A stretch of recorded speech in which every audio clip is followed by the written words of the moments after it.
This is my friend Janet. This is the day she told me it was lymphoma. This is the day I decided I had to do something. I had done it before.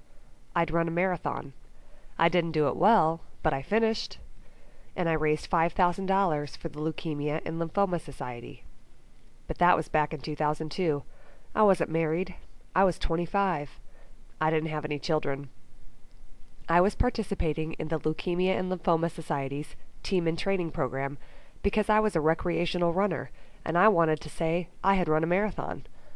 I signed up back in 2002 because Team and Training offered me a coach, a training plan, and a trip to Alaska to run my race. When else would I ever get a chance to go to Alaska? But now, in 2008, this journey had nothing to do with a fancy destination or a spare time hobby for a young single girl. I was 31 years old with 2 small children. I had very little free time. But I had a friend who found out she had cancer. The feeling of helplessness that overcame me could only be matched by that of Janet's and her family. How could I sit around and watch this happen? It took me less than 60 seconds to decide. I picked up the phone and I called the Bloomington, Illinois Team and Training office. I told them I had to sign up for an event. I had to raise money. I had to be part of the effort to find a cure. I signed up to train for a half marathon and to fundraise and run in Janet's honor. My goal was to raise $3,700. Janet was my first donor. She couldn't believe I was going to do this. She told her family and friends. They were my next donors. The money came pouring in. Everyone has been impacted by cancer. That's a phrase I hope will change someday, but for now, that's the reality. After the fundraising was underway, the training became the focus. My team met every Saturday morning at 7 a.m. to run anywhere from 6 to 14 miles. We would gather in a circle first and would often share a mission moment, a story about one of our patient heroes or a fundraising success. Some mornings were difficult. We ran through rain, fog, and very cold weather. But there was a strength in numbers as the team of runners became a support system for each other. And then there was Howard, our team captain, the captain of the entire Illinois team, who would remind us when we needed inspiration the most that anything we might be going through during training, the blisters, the sore muscles, the lost toenails, were nothing compared to chemotherapy. That saying became our mantra: if they can go through chemo, we can run a few more miles. During the training, I would think of Janet and what she was going through. Her diagnosis was officially diffuse large B-cell lymphoma, non-Hodgkin's, stage 4. She would undergo 8 chemotherapy treatments over the next 6 months. She would sit in the hospital for a full day each time she had chemotherapy. She would need shots after every treatment to boost cell counts. And all the while, she was a mother of 4 children, a high school teacher, and a devoted wife. And for those people, her husband, her children, and her students, she would put a smile on her face. Later, she would lose her hair. One Saturday, Janet and her family met my team in Bloomington before our early morning run. We had 10 miles to run that day, and Janet, her husband, and her children would be out on the course serving us water and Powerade. I introduced Janet to my team and explained that she's the reason I run. Janet, as always, had a smile on her face and took some time to talk to my team. But she didn't tell anyone about her treatments.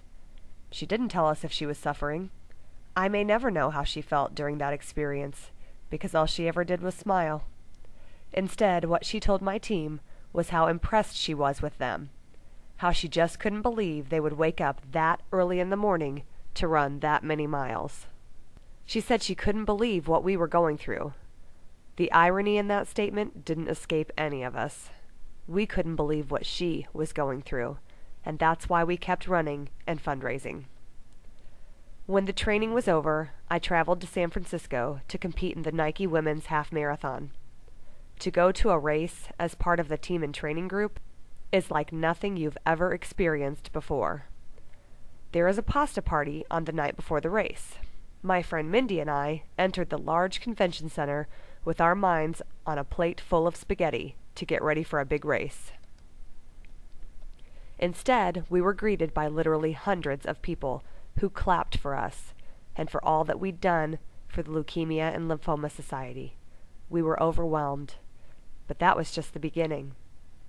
During dinner, there were various speakers who told their stories of survival and gave us inspiration for the next day's race. We were given a booklet to take back to our hotels, filled with stories that would inspire us to keep running, because what we are doing provides hope to so many others. One of the stories I read that night was about Mitch. His parents shared his story so that we could carry it with us during our race. 2 days before Mitchell passed away, he was incoherent from Valium, and all we could do was to manage his pain medication and oxygen to keep him comfortable.